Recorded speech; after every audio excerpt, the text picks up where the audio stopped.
So, the next muscle we're going to talk about in our series is Serratus Posterior Inferior.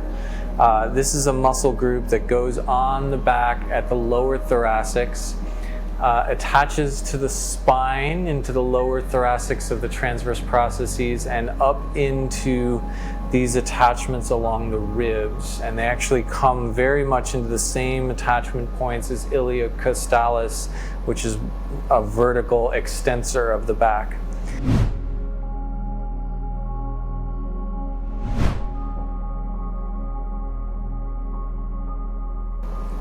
All right, so again, we're talking about the lowest thoracics and coming up into attachments along the ribs from here to here, roughly where the four fingers of mine are. You can almost think of the ends of my fingers here as being where the attachment is out here.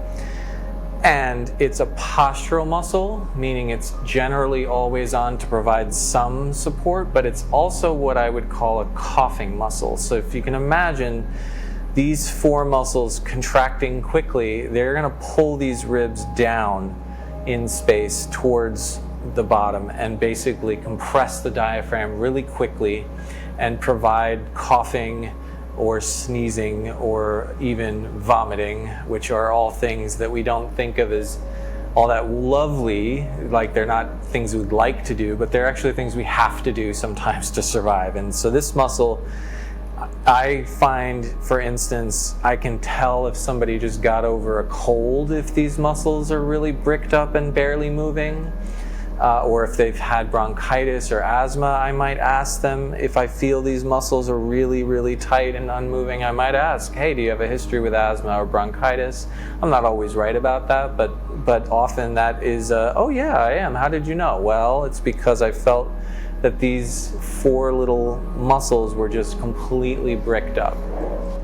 This muscle attaches to ribs 9 through 12 on the insertion point, but originates at T11 through L3.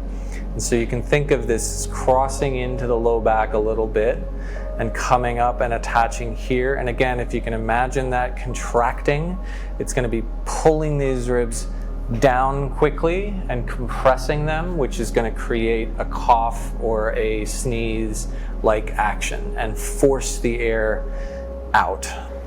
Now, you could easily think about working up through the actual muscle belly, but you've got to go through a whole bunch of things to get there.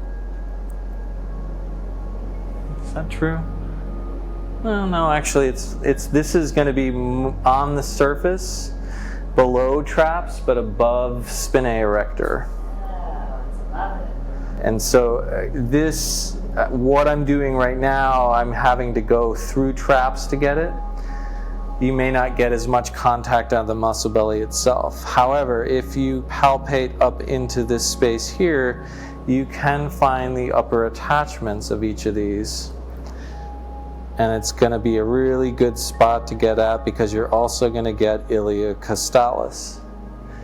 And so you'll feel a ridge in the ribs themselves right along this line, so lateral to spinae erector, right along the iliocostalis line, and that is where these muscles are going to come in and attach to.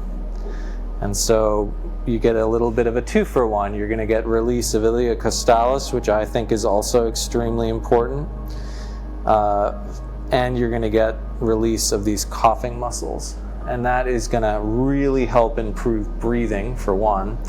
And in fact, Brianna, I should balance you out and do a little bit of work on the other side, too.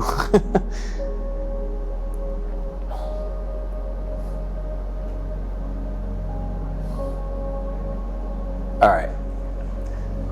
Take a nice deep breath into there, right? You feel the breath open up a little bit. Breathe out. Good. All right, excellent.